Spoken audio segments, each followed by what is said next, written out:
देखो मेरे सब्सक्राइबर ने कमेंट करके 3 क्वेश्चन पूछे डीमन स्लेयर से रिलेटेड, जिसका आंसर मैं इस वाली वीडियो में देने वाला हूं। तो जो हमारा पहला क्वेश्चन है वो ये है कि जो हमारे हागा नेजुका है उन्होंने कहा था कि डीमन स्लेयर में जो भी बंदा अपनी स्वॉर्ड को लेके ट्रेनिंग करता है, अगर उसकी स्वॉर्ड ब्लैक हो जाती है तो फिर वो खाली सन ब्रीदिंग कर पाता है, अदर कोई भी ब्रीदिंग टेक्निक नहीं सीख सकता। लेकिन जो हमारा तांजीरो है उसकी ब्लैक स्वॉर्ड होने के बावजूद वो sun breathing, fire breathing and water breathing को यूज करता है। तो देखो हमारा इसका सीधा सीधा आंसर है कि जो हमारा डीमन स्लेयर है उसमें कहीं भी डायरेक्टली ये मेंशन नहीं किया गया है कि जितने भी ब्लैक स्वॉर्ड यूजर होते हैं वो खाली सन ब्रीदिंग सीख सकते हैं, उसके अलावा वो कोई और ब्रीदिंग टेक्निक नहीं मास्टर कर सकते। हमारे तांजीरो ने बस हमारे वाटर ब्रीदिंग को एडॉप्ट किया था, लेकिन जैसे जैसे वो अभी बड़ा हो रहा है वो सन ब्रीदिंग को ही मास्टर कर रहा है एंड आगे चल के वो हमारा सन ब्रीदिंग को ही परफॉर्म करेगा रेदर देन हमारे वाटर ब्रीदिंग। इन भाई का दूसरा क्वेश्चन है कि जो हमारे डीमन स्लेयर कैरेक्टर होते हैं जब वो अपना डीमन स्लेयर मार्क को एक्टिवेट कर लेते हैं तब उनकी जो डेथ होती है वो 25 साल की उम्र में ही हो जाती है, लेकिन जो हमारा लॉर्ड यूरिची है उसकी जो डेथ हुई थी वो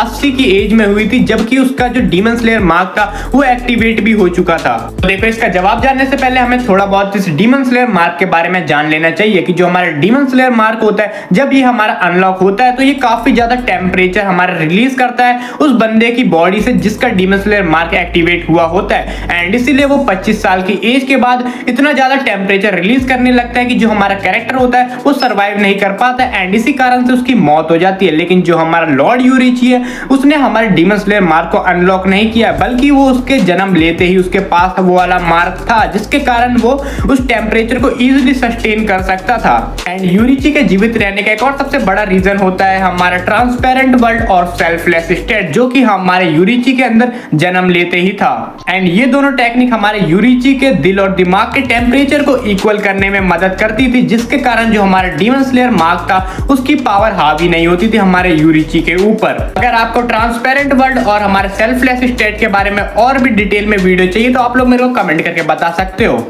और इन भाई का लास्ट और तीसरा क्वेश्चन है कि जो हमारे शिनोबी ने पॉइजन बनाया था हमारे डोमा को मारने के लिए, वैसे ही सभी डीमन स्लेयर हमारे पॉइजन का यूज क्यों नहीं करते हैं हमारे अदर डीमन को मारने के लिए। तो देखो इसका सीधा सीधा आंसर है कि हमारा इतना सारा पॉइजन बनाना पॉसिबल नहीं है, क्योंकि हमारे पॉइजन को बनाने के लिए काफी ज्यादा स्किल और नॉलेज का यूज लगता है। एंड जो हमारी शिनोबी थी वो एक साइंटिस्ट थी, इसलिए वो पॉइजन को बना पाई एंड अलग अलग डीमन के लिए अलग अलग टाइप का पॉइजन एंड उनके बारे में स्टडी करना पड़ता है। एंड चलो मान लिया कि पॉइजन बना भी लिया तो उसको यूज करना काफी ज्यादा चांसेस कम होते हैं, बिकॉज जो हमारा पॉइजन होता है एक तो वो काफी ज्यादा देर में वर्क करेगा हमारे डीमन के ऊपर अगर हमारा डीमन स्ट्रांग हुआ तो। इसीलिए जो हमारे डीमन स्लेयर होते हैं वो हमारे नेचुरल ब्लेड का ही यूज करना काफी ज्यादा इजी समझते हैं, बिकॉज एक बार सर पे मारो एंड डीमन का खेल वहीं पे खत्म।